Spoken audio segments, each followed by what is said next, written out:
Hello everybody, this is Digraj Singh Rajput. Welcome to our channel.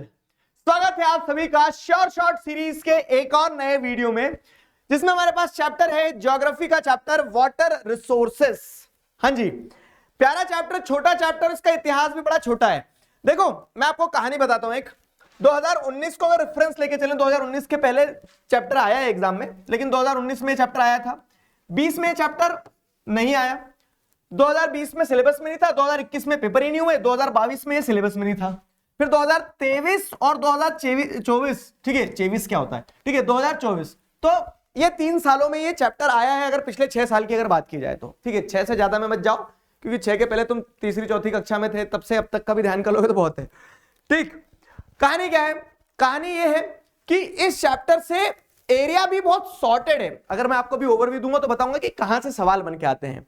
Map work में chapter आता है, तो उस हिसाब से अपन मैप वर्क जब करेंगे तो पूरे कंप्लीट मैप वर्क वाले वीडियो में मैं आपको ये बता ही दूंगा। ठीक है, तो ये मोटा माटी कहानी है मेरे दोस्त। ठीक है, ये कहानी होने वाली है। आइए डुबकी लगाते हैं और आगे की तरफ बढ़ते हैं। तो चैप्टर जो है, चैप्टर क्या है? Water resources. जैसे अगर आप देखोगे ना इस चैप्टर को, अच्छा ये चैप्टर बहुत ज्यादा कट शॉर्ट भी हुआ पहले एग्जाम में, थोड़ा मतलब पहले की पुरानी बुक्स में थोड़ा सा बड़ा है, फिर छोटा होता चले गया। ठीक वैसा ही जैसे forest society and wild life resources वाला चैप्टर है।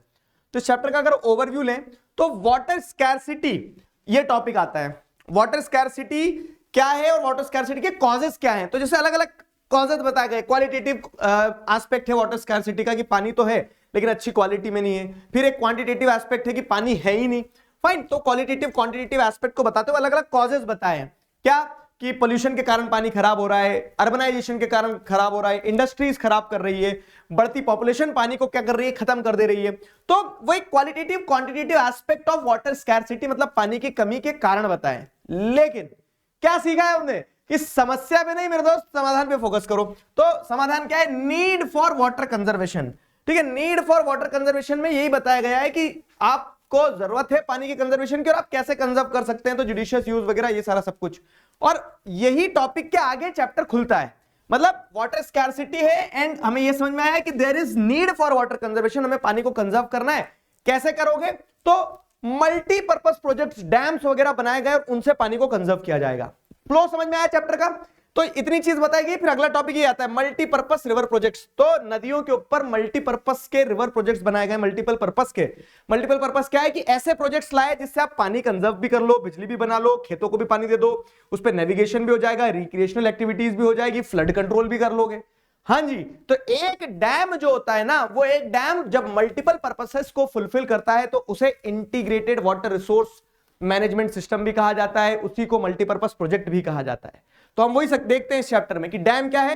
तो क्या होता है, एक ऑब्स्ट्रक्शन जब क्रिएट किया जाता है ऑन दी फ्लोइंग रिवर, और उस फ्लोइंग रिवर के आगे ऑब्स्ट्रक्शन क्रिएट करने से, बैरियर क्रिएट करने से जो पीछे इंपाउंडमेंट बनता है, जो रिजर्वायर बनता है ना, उस रिजर्वायर को क्या कहा जाता है मेरे दोस्त? डैम कहा जाता है। डैम ये इसको नहीं बोलते जिसपे गाड़ी लेके घूमने जाते हो तुम। डैम वो पीछे जो रिजर्वायर बनता है उसे कहते हैं। तो ये डैम्स होते हैं, रिजर्वायर्स। और इन रिजर्वायर्स का क्या काम होता है भाई साहब? तो इन रिजर्वायर्स का काम होता है क्या कि इन रिजर्वायर्स में पानी भर के रखा जाता है। इस पानी से इलेक्ट्रिसिटी जनरेट की जाती है। इलेक्ट्रिसिटी जनरेट करने के अलावा इरिगेशन पर्पस के लिए यूज किया जाता है। तो मीनिंग, डैम छोटे होते हैं, बड़े होते हैं, लकड़ी के होते हैं, मैसनरी होते हैं, टाइप्स। तो मीनिंग, टाइप्स, डैम के सब कुछ बताया गया है। अब डैम तो हम आज बना रहे हैं, ठीक है, आज हमें समझ में आ रहा है कि हाँ बड़े बड़े डैम बना सकते हैं। पहले पानी को कैसे कंजर्व करते थे? तो पहले के समय में भी there were ancient hydraulic structures. 5 number का एक क्वेश्चन 5 पॉइंटर्स में बन सकता है। पता नहीं क्यों ऐसी गट फीलिंग आ रही है कि ये सवाल ऐसे आएगा। तो एंशिएंट हाइड्रोलिक स्ट्रक्चर्स की अगर हम बात करें तो एंशिएंट हाइड्रोलिक स्ट्रक्चर्स में आपको क्या देखने को मिल रहा है कि श्रृंगावेरापुरा विशाखापट्टनम के पास, क्या बोलते हैं, श्रृंगावेरापुरा नियर इलाहाबाद, ठीक है, विशाखापट्टनम पहुंच गया, हौस खास, फिर भोपाल लेक, फाइन। फिर जैसे चंद्रगुप्त मौर्य के टाइम पीरियड में आपको इरिगेशन स्ट्रक्चर्स वगैरह देखने को मिल रहे हैं। तो वो सारे पॉइंटर्स आपके एंशिएंट हाइड्रोलिक स्ट्रक्चर में आ जाएंगे। लेकिन अब ये डैम के पॉजिटिव साइड भी है, जिसमें बताया कि बिजली भी बना लो, खेतों में पानी दे दो, ये वो सब कुछ, ठीक है। तो मल्टीपल पर्पसेस फुलफिल कर रहे हैं। इसीलिए जवाहरलाल नेहरू ने टेंपल्स ऑफ मॉडर्न इंडिया कहा। लेकिन उसके नेगेटिव साइड्स भी हैं। नेगेटिव साइड्स क्या थे डैम के? तो अगर आपको ध्यान हो तो डैम से क्या हो रहा है कि एट टाइम्स वो फ्लड को ट्रिगर भी करते हैं। फिर आप क्या देखते हैं, डैम जो दे इंड्यूस अर्थक्वेक, फिर जो रिवर बेड रहता है उसको इरोड कर देते हैं, एक्वेटिक लाइफ के लिए दिक्कत जाती है, ठीक है, आसपास का वेजिटेशन सबमर्ज हो जाता है, डिस्प्लेसमेंट होता है। तो वो डैम जो हमने भलाई के लिए बनाए थे वो क्या कर रहे हैं, नुकसान पहुंचा रहे हैं हमें। तो इसलिए क्या है कि वाइड स्प्रेड क्रिटिसिज्म है डैम्स का, मल्टीपर्पज प्रोजेक्ट्स का। अब क्या है, यहीं से चैप्टर को आगे का कह सकते हैं ना आधार मिलता है, क्या कि भैया बड़े स्केल पे एक तो इतना पैसा लग रहा है, एनवायरमेंट को नुकसान हो रहा है, डैम के नेगेटिव साइड है, तो हमें क्या करना चाहिए, रेन वाटर को हार्वेस्ट कर लेना चाहिए छोटे स्तर पर।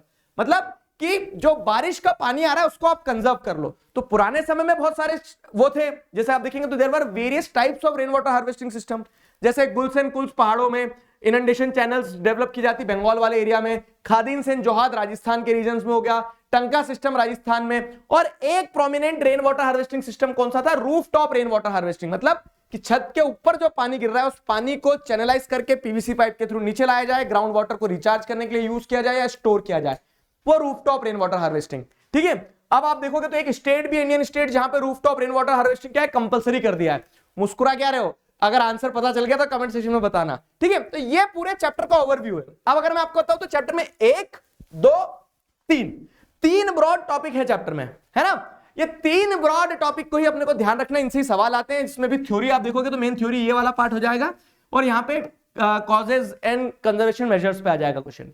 ठीक है, चलो आ जाओ जरा डुबकी लगाएं। तो water scarcity and the need for water conservation and management वाला जो टॉपिक है लिख दिया है मैंने।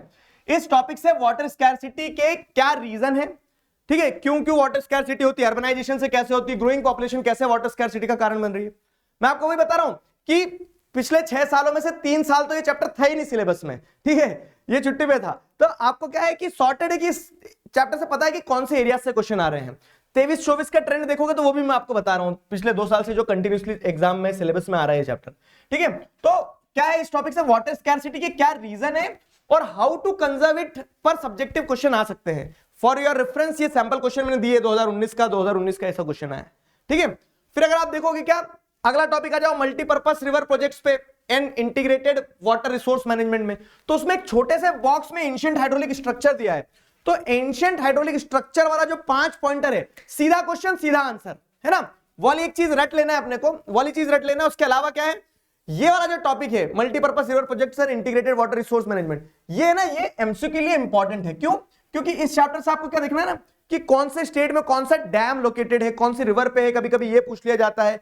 ठीक है, छोटे छोटे फैक्ट्स जो है वो पूछे जा सकते हैं। जैसे ऐसे ये कब आया, 2023 में आया, in which of the following states Tungabhadra dam is located. तो ऐसे क्वेश्चन बनते हैं, और ये डैम वाला ही मैप वर्क में भी है। तो 1 नंबर तो पक्का है अपना कि या तो एमसीक्यू में पूछ लेंगे आपको या फिर वो उसमें मैप में पूछ लेंगे। तो रिवर्स और उन पे डैम उतना इंपॉर्टेंट, लेकिन डैम और स्टेट तो ध्यान रख ही लेना। तो जैसे तुंगभद्रा डैम कहां पे बताना कमेंट्स में। ठीक है, मल्टीपर्पज रिवर प्रोजेक्ट्स जो डैम्स हैं, ठीक है, उनके बेनिफिट क्या और डिसएडवांटेज क्या है। तो एक सिंपल लिस्ट है कि बेनिफिट ये है, मल्टीपर्पज क्यों कहा जाता है, बिजली बना लो, खेतों में पानी दे दो, फ्लड को कंट्रोल कर लो, वहां की रिक्रिएशनल एक्टिविटीज डेवलप हो जाती है, नेविगेशन हो जाता है, ये सब कुछ। और नेगेटिव में वही कि कभी कभी फ्लड आई जाती है डैम के कारण, ठीक है, रिवर बेड को इरोड कर देते हैं, डिस्प्लेसमेंट होता है, वेजिटेशन डुबा देता है डैम, ठीक है, वाटर बॉर्न डिसीजेस वगैरह होती है, स्टैग्नेंट वाटर खराब होता है, ये सारा सब कुछ क्लियर हुआ। तो ऐसे बेनिफिट्स हो रही है।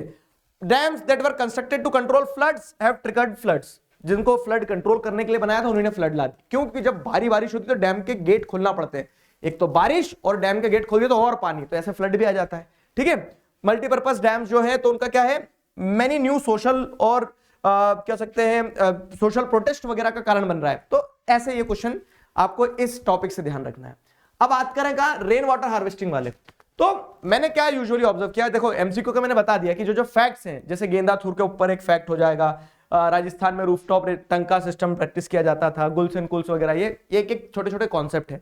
इसके अलावा आप देखोगे ना तो रेन वाटर हार्वेस्टिंग पे पैराग्राफ बेस्ड क्वेश्चन पिछले 2 साल से मैं देख रहा हूं।